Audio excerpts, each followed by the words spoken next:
Halo, selamat pagi. Assalamualaikum warahmatullahi wabarakatuh. Pada teman-teman semua yang salam sehat selalu dari saya.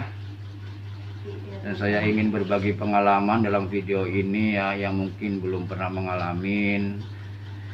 Yang semoga aja bisa jaga kesehatan kita semua. Kenapa saya menggunakan masker di dalam rumah?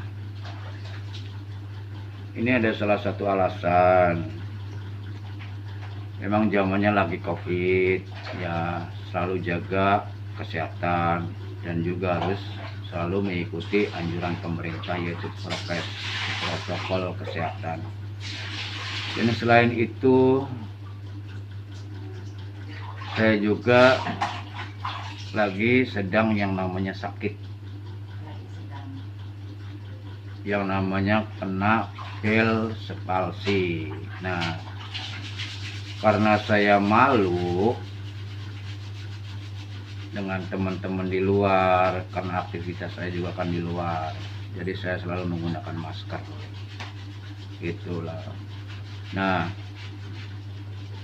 pada hari ini, pagi ini, saya ingin berbagi cerita ya, pengalaman pribadi saya, tanpa saya kurangin, tanpa saya lebihin. Awalnya saya tidak tahu menahu yang namanya Bell's palsy itu apa, karena saya orang awam.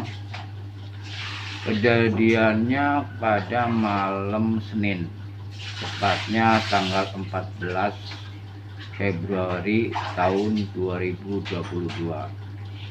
Sebelum itu saya sudah merasakan yang namanya sakit di belakang kepala sini, sebelah kiri. Pertama sakit saya masih bisa tahan, dan saya coba untuk beli obat di warung ya, karena mungkin saya pikir sakit biasa lah, sakit kepala biasa. Saya minum dan biasa aja, nggak ada perubahan. Dan pas malam Seninnya itu udah mulai berasa sakit banget nih, sampai keluar keringet dingin, panas dingin badan saya, sampai saya nggak tahan. Nah, akhirnya saya ke apotek, beli obat ya, beli obat, dan sekaligus di situ kebetulan udah periksa kolesterol, darah, dan macam-macam ya. Sekalian saya tes di situ, ternyata semua dari kolesterol, dari darah, semua itu normal semua ya, nggak ada masalah gitu loh. Dan saya dari situ minum obat, nggak ada perubahan. Akhirnya saya malam Senin, malam Selasa, malam Rebo, karena saya udah nggak kuat nahan yang namanya panas dingin, saking nggak kuatnya. Pas malam Rebo itu saya ke dokter, itu juga udah malam, karena habis kerja saya paksain buat kerja ya. Nah, pas ke dokter saya langsung diperiksa begini, bilang kemungkinan besar ini kena Bell's palsy, karena semuanya normal gitu loh. Jadi mendingan langsung ke rumah sakit aja gitu loh. Nah, kata saya begini, dok, ini udah malam, bisa nggak kasih obatnya aja buat meredakan sakit di kepala. Akhirnya di situ dokter mau kasih, karena saya udah malam, udah cukup malam lah gitu. Saya pikir juga takutnya dokternya juga di rumah sakit lagi nggak ada, kan percuma ya kan. Akhirnya dokter itu kasih saya obat untuk mengurangi rasa sakit di saraf ya. Nah, udah mendingan tuh, keluar keringet, pulang. Masih demamnya tinggi. Dan akhirnya saya jam 8 pagi putusin ke rumah sakit. Sesuai anjuran dokter, saya ke rumah sakit, daftar. Setelah daftar diterima, diperiksa, suruh rawat inap, karena udah langsung difonis, oh ini Bell's palsy. Kalau mau rawat inap bisa langsung di sini. Kalau memang mau berobat jalan, nanti langsung aja ke poli saraf. Saya jawab, saya mau berobat jalan aja dok. Nah, kalau mau berobat jalan, Bapak bisa langsung ke poli saraf. Saya dikasih unjuk ruangannya, pendaftarannya, karena saya nggak mau rawat inap ya, takut mahal, terutama disitulah karena saya ekonomi rendah. Nah, akhirnya saya daftar ke poli saraf sekitar ya jam itulah, jam 9, jam 9-an daftar. Setelah daftar saya tanya, nanti buka prakteknya jam berapa tuh? Ya sekitar habis zuhur atau mungkin jam 1-an. Nah, itu saya tungguin dari jam 9, jam 8, jam 9 sampai akhirnya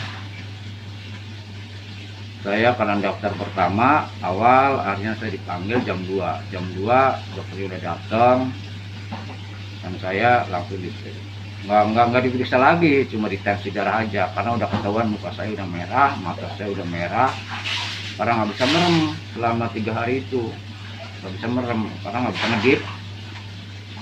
Akhirnya saya langsung dianjurin. Nah, dianjurin untuk jaga kesehatan karena ini kena Bell's palsy. Nah, kalau teman-teman penasaran seperti apa Bell's palsy, saya buka masker saya. Inilah yang namanya Bell's palsy. Jadi muka, karena saya kenanya yang sebelah kiri, muka saya segini, ini setengah muka itu mati, sama sekali nggak baal. Nah, ngomong aja sih miring ke kanan karena ini nggak bisa kesini uratnya. Nah, setelah diperiksa sama dokter, dikasih obat, singkat cerita ya, dikasih obat, saya pulang mungkin sekitar sampai rumah, istirahat bentar, makan. Setelah makan saya minum obat. Jam 3 saya coba tidur saya. Dan tidur saya bangun tuh jam 6 pagi. Jam 6 sore. 3 jam saya tidur. Nah, ini udah mendingan nih. Udah nggak ngerasain sakit sarafnya. Tapi yang sangat tersiksa kalau kena Bell's palsy selain saraf juga mata. Karena mata ini nggak bisa merem, melek mulu. Kalau yang kanan bisa merem, yang ini nggak bisa. Ini yang sering iritasi karena harus pakai yang namanya tisu lah, apa ya gitu loh. Karena saya aktivitasnya di luar, saya selalu bawa kacamata dan tisu untuk melap air mata selama masih kuat fisiknya kemarin.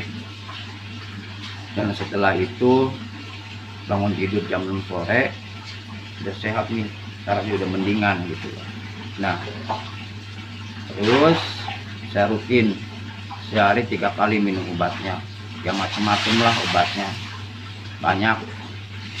Dan disitulah saya tahu yang namanya Bell's palsy. Awal saya nggak tahu yang namanya Bell's palsy itu apa, karena saya orang awam gitu. Dan udah gitu saya coba minum rutin, ya alhamdulillah 2 kali minum langsung 3 kalinya itu udah sehat banget. 3 kali minum saya, 3 kali minum, sarafnya jangan sakit, badan juga berasa segar, cuma tinggal terapi ini aja. Kata dokter tadi bisa kapan aja ke sini bisa terapi gitu.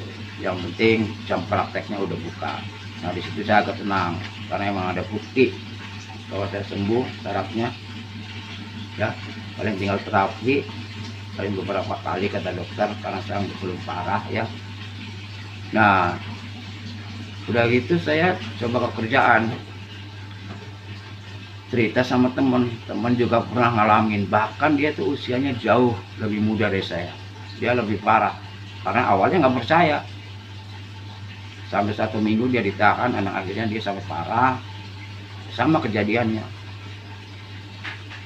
Ya ternyata emang butuh terapi, butuh dokter spesialis saraf. Dan habis itu pokoknya saran saya kalau udah, terutama buat pengguna jalan ya, motor terutama, pokoknya kalau udah badan gak enak, di belakang ini ada yang merasa sakit, udah buru-buru berobat ke dokter. jangan sampai terkena yang namanya Bell's palsy kayak saya. Sangat-sangat luar biasa sakitnya, keluar keringat dingin, dan itu nggak ada riwayat kolesterol, nggak ada riwayat darah tinggi. Bahkan Bell's palsy ini bisa menyerang siapa aja, nggak harus tua, nggak harus muda gitu loh. Makanya pesan saya kepada teman-teman, jagalah kesehatan, itu sangat penting gitu. Jagalah kesehatan, itu sangat penting. Dan setelah saya pulang, dan sampai sekarang saya rutin minum obat, ya paling minum terapi ya. Nanti kita ke rumah sakit, bawa surat rujukan untuk terapi. Ya cuma kalau untuk saraf udah alhamdulillah banget, udah total kayaknya, udah sembuh dan udah nggak panas dingin lagi.